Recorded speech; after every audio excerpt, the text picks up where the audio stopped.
दोस्तों, करबला का वाक़या तारीख़ इंसानियत का एक ऐसा वाक़या है कि जिसमें यह टकराव सिर्फ इमाम हुसैन और यजीद तक नहीं था, बल्कि ये जंग थी हक और बातिल के बीच, इंसानियत और शैतानियत के बीच। जहां एक तरफ इमाम हुसैन ने करबला के मैदान में इस्लाम की बका के लिए अपने भरे पूरे घर को कुर्बान कर दिया, तो वहीं दूसरी तरफ यजीद दुनिया की सबसे बड़ी फौज लेकर भी घुटने टेक गया और लानत और गाली का नाम बन गया। आज के हमारे इस वीडियो में हम आसान लफ्जों में करबला के उस अजीम वाक़ये को जानेंगे कि कैसे एक 3 दिन के भूखे प्यासे शख्स ने यजीद और उसकी 9 लाख की फौज के मंसूबे को खाक में मिला दिया था और इस्लाम के वजूद को ता क़यामत तक के लिए जिंदा कर दिया था। दोस्तों, अल्लाह ताला ने इंसान की हिदायत के लिए वक्त वक्त पर अलग अलग नबियों को भेजा ताकि अल्लाह के नबी इंसानों में अमन, सलामती और मोहब्बत पैदा कर सके, उन्हें राह हक का रास्ता दिखा सके।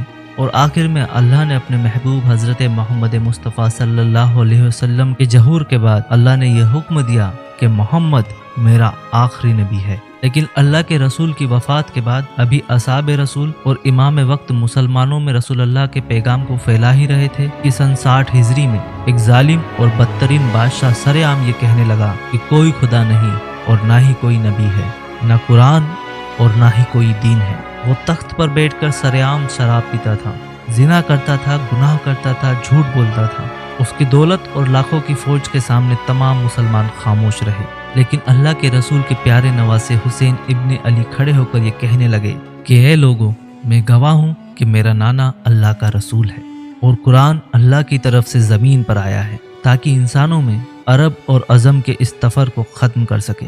अल्लाह के नज़दीक दौलत नहीं बल्कि ईमान देखा जाता है। ये सुनकर लोगों ने कहा कि ए हुसैन इब्ने अली, यजीद के पास लाखों की फौज है, उसके पास इतना सोना है कि दुनिया को खरीद सकता है, उसके सामने कौन उठेगा? वो आपको शहीद कर देगा, आपके खानदान को खत्म कर देगा। इसके जवाब में हजरत इमाम हुसैन ने फरमाया कि मेरे शहादत की खबर तो मेरे नाना ने बचपन में ही सुना दी थी। ए लोगों, ये पैगाम हक है कि इस्लाम अल्लाह का दीन है और अल्लाह के दीन के लिए अगर इस हुसैन को कुर्बान भी होना पड़ा तो ये मेरे लिए फक्र की बात है।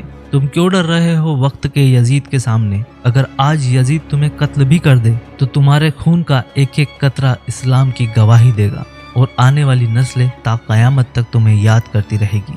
दूसरी तरफ लोग डरते रहे कि इतने बड़े जालिम बादशाह यजीद के सामने हम हुसैन का साथ कैसे दे, लेकिन इमाम हुसैन अलैहिस्सलाम मुतमईन थे। कहते हैं इस बात का इल्म जब यजीद को हुआ तो उसने अपनी फौज को इमाम हुसैन को कत्ल करने के लिए भेज दिया। इमाम हुसैन नहीं चाहते थे कि मेरा खून मेरे नाना के शहर मदीने में बहे, लिहाजा आप अल्लाह के घर में पनाह लेने के लिए मक्का आ पहुंचे। जब ये बात फौजे यजीद को मालूम हुई तो फौजे यजीद ने चाहा कि हज के दौरान ही इमाम हुसैन को शहीद कर देंगे ताकि लोग काबे की हुर्मत भी भूल जाएं और औलाद रसूल की ताज़ीम भी भूल जाएं। इमाम हुसैन अलैहिस्सलाम हरगिज़ भी ये नहीं चाहते थे कि उनका खून नाहक अल्लाह के घर में बहे। इतने में कूफे के कुछ लोग आपको खत लिखते रहे कि ए नवासा ए रसूल, हम भी तस्लीम करते हैं कि आपका नाना अल्लाह का रसूल है, लेकिन ये वक्त का बादशाह हम पर जुल्म करता है, हमारी मदद फरमाए। तारीख में मिलता है कि जब कूफे से हजारों खत इमाम हुसैन के पास पहुंचे तो आपने हालात को समझने के लिए अपने भाई मुस्लिम बिन अकील को ये कहकर कूफा भेजा कि जाओ और जाकर वहाँ के हालात मालूम करो। कहते हैं कि जब हजरत मुस्लिम बिन अकील कूफा पहुंचे तो वहाँ के लोगों ने बड़े एहतराम के साथ आपका इस्तकबाल किया, यहाँ तक कि 18,000 लोगों ने आपके हाथ पर बेत भी कर ली। ये देखकर हजरत मुस्लिम बिन अकील ने इमाम हुसैन के नाम एक खत रवाना किया जिसमें आपने लिखा, यहाँ के हालात बिल्कुल सही हैं और 18,000 लोगों ने आपकी बेत भी कर ली है, लिहाजा आप जल्द से जल्द कूफा तशरीफ ले आएं। लेकिन ये बात जब यजीद को पता चली तो यजीद ने उन लोगों को धमकियां और मालो दौलत के बड़े बड़े लालच दिए। यजीद के खौफ और मालो दौलत के लालच में वो लोग अपनी बातों से मुकर गए और जो लोग अब तक हजरत मुस्लिम बिन अकील से मोहब्बत का दावा करते थे वही आपकी जान के दुश्मन बन बैठे और आपको शहीद कर दिया। दूसरी तरफ हजरत मुस्लिम बिन अकील का भेजा हुआ खत मक्का में हजरत इमाम हुसैन के पास पहुंच चुका था, लिहाजा आप अपने तमाम अहले खाना के साथ कूफे के लिए रवाना हुए। फौजे यजीद को जब ये मालूम हुआ तो उन्होंने इमाम हुसैन और उनके खानदान का रास्ता रोक लिया। तारीख में मिलता है कि उस वक्त जो यजीदी फौज का सालार था उसका नाम हुर इब्ने रिहाई था। इमाम हुसैन अलैहिस्सलाम फरमाने लगे कि ए हुर, क्या तू नहीं जानता कि मैं तेरे रसूल का बेटा हूँ और यजीद इस्लाम का मजाक उड़ा रहा है। तुम क्या जवाब दोगे जब बरोज़े महशर अल्लाह के रसूल के सामने आओगे। बस इतना सुनना था कि हुर नजरें झुकाने लगा और इमाम हुसैन अलैहिस्सलाम वहां से रवाना हुए। तारीख में मिलता है कि एक जगह इमाम हुसैन अलैहिस्सलाम का घोड़ा रुक गया। एक आंधी उठी। आपने एक शख्स से सवाल किया कि ये कौन सी जगह है, जिसके जवाब में उस शख्स ने कहा कि इस जगह को करबला कहा जाता है। बस करबला नाम सुनना था कि इमाम हुसैन ने अपने पूरे लश्कर को ये हुक्म दिया कि यहीं पर खेमे लगा दिए जाएं। कहते हैं उस जमीन को इमाम हुसैन ने उसकी कीमत देकर खरीद लिया और उस सरजमीन का नाम जागिर अली अकबर रखा। आज भी जमीन करबला को, जहाँ करबला के शहीद आराम फरमा रहे हैं, जागिर अली अकबर के नाम से याद किया जाता है। फौजे यजीद को जब ये मालूम हुआ कि हमारा सरदार रसूल के नवासे के साथ रहमदिली से पेश आ रहा है, तो उसने फौज के सालार को तब्दील कर दिया और शिम्र हजारों की फौज के साथ करबला आ पहुंचे और आले रसूल पर सख्तियां दिन ब दिन बढ़ती रही। तारीख में लिखा कि इमाम हुसैन के खेमे नहर फरात के पास थे। फौजे यजीद ने सोचा कि अगर इमाम हुसैन पानी के साथ रहे तो अली के शेर को फतेह करना नामुमकिन होगा, लेकिन अगर हुसैन के खेमे नहर फरात से हटा दिए जाएं तो हम इनको पानी के लिए तरसाएंगे और फिर प्यासा रखकर इनको शहीद कर देंगे। ये सोचकर फौजे यजीद खयाम हुसैनी की तरफ बढ़ी और ये कहने लगी कि वक्त के बादशाह यजीद का ये हुक्म है कि अपने खेमे नहर से हटाओ। तारीख में मिलता है कि हजरत गाजी अब्बास ने जब ये सुना तो अपनी तलवार को मियान से निकाला और कहा कि किसमें हिम्मत है कि रसूल के खानदान के खेमों को नहर से हटाए। ए लोगों, ये पानी अल्लाह की नेमत है और अल्लाह ने इस पानी को भी मोहम्मद के सदक़े में खल्क किया है। कहते हैं गाजी अब्बास का ये जलाल देखकर फौजे यजीद में खौफ जारी हो गया। यजीदी लश्कर घबराकर पीछे भागने लगा, लेकिन इमाम हुसैन ने गाजी अब्बास के कंधों पर हाथ रखा और फरमाया कि ए अब्बास, तलवार को मियान में रख। मैं ये नहीं चाहता कि दुनिया ये कहे कि रसूल अल्लाह का खानदान पानी के लिए लड़ा। अब्बास, यहाँ हम जंग जीतने नहीं बल्कि अपने खून से इस्लाम की सदाकत को बयां करने आए हैं। ये सुनकर गाजी अब्बास की आंखें नम हुई और फरात के किनारे से खेमे हटा लिए गए। फौजे यजीद का ये कहना था कि ए हुसैन, मान लो कि यजीद सच कह रहा है। कोई दिन नहीं, कोई इस्लाम नहीं, कोई कुरान नहीं, कोई नबी नहीं। ये सुनकर इमाम हुसैन फरमाते थे कि ए लोगों, मैं गवाह हूँ कि इस्लाम अल्लाह का दीन है और मेरे नाना अल्लाह के रसूल हैं। कुरान को अल्लाह ने जमीन की तरफ भेजा है। अगर तुम मुझे मार भी दोगे तो मेरे लहू का एक एक कतरा रसूल अल्लाह की नबूवत की गवाही देगा। तुम हुकूमत, दौलत और ताकत के सामने मत झुको।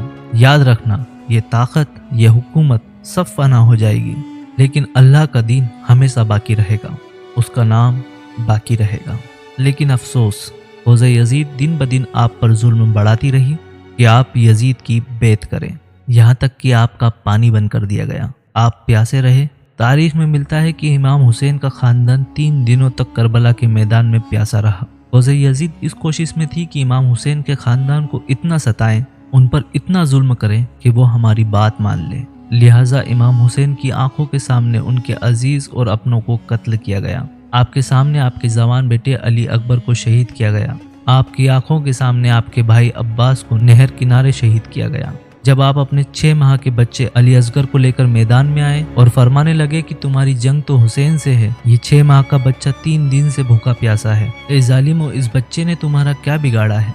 इसे थोड़ा सा पानी पिला दो। लेकिन फौजे यजीद ने आपके 6 माह के बच्चे को भी एक बूंद पानी की न दी और फौजे यजीद ये कहने लगी कि जो हमारे बादशाह की बेत नहीं करता वो हमारे नजदीक काफिर है। और ये कहकर 6 माह के बच्चे की तरफ तीर चला दिया गया और कुछ इस तरह रसूलुल्लाह के 6 माह के चिराग को भी तीर मार के बुझा दिया गया। कहते हैं कि जब करबला के मैदान में कोई न रहा तब इमाम हुसैन अलैहिस्सलाम आखिरी सलाम कर कर मैदान में आते हैं और फरमाते हैं, ए लोगों, तुम क्या समझते हो कि जुल्म से तुम इस्लाम को मिटा दोगे? तो ये तुम्हारी गलत फहमी है। इस्लाम अल्लाह का दीन है और इसका मुहाफिज खुद अल्लाह है। अगर तुम मेरा सर भी काटोगे तो वो भी अल्लाह की दीन की सदाकत को बयान करता रहेगा। तारीख में लिखा कि हजारों की फौज अली के अकेले बेटे से लड़ती रही और यहाँ तक कि भागते भागते मैदान छोड़ने लगी, लेकिन इमाम हुसैन हजरत अली की तरह मैदान में कर्रार रहे और एक एक करके जालिमों को फिन्नार करते रहे। ये देखकर फौजे यजीद ने सोचा कि इसकी रगों में अली का खून दौड़ता है, इसे सामने से कत्ल कर पाना नामुमकिन है। दूर जाओ और दूर से इसके ऊपर तीरों की बारिश करो। तारीख ने लिखा कि हजारों की फौज दूर से ही एक हुसैन पर तीर चलाती रही, भाले फेंकती रही कोई नेजा मारता रहा और जिसके पास कुछ न था वो करबला की जमीन से पत्थर उठाकर मारता रहा। कहते हैं इतने में ही आसमान से सदा आई कि बस हुसैन बस, तेरा अल्लाह तुझसे राजी हुआ। इस सदा का सुनना था कि इमाम हुसैन ने अपनी तलवार जुल्फिकार को मियान में रखा। इमाम हुसैन अल्लाह का शुक्र कर रहे थे कि ए अल्लाह, तेरे दीन के लिए इस हुसैन की कुर्बानी कबूल हो। और कुछ यूं नबी के नवासे ने अपने नाना के लाए हुए दीन पर खुद को कुर्बान कर दिया और यजीद और उसके जैसों के मंसूबे को हमेशा हमेशा के लिए मिट्टी में मिला दिया। तभी तो किसी शायर ने क्या खूब कहा है कि ए यजीद, तेरा तख्त व ताज दो घड़ी का था, है आज भी दिलों पर हुकूमत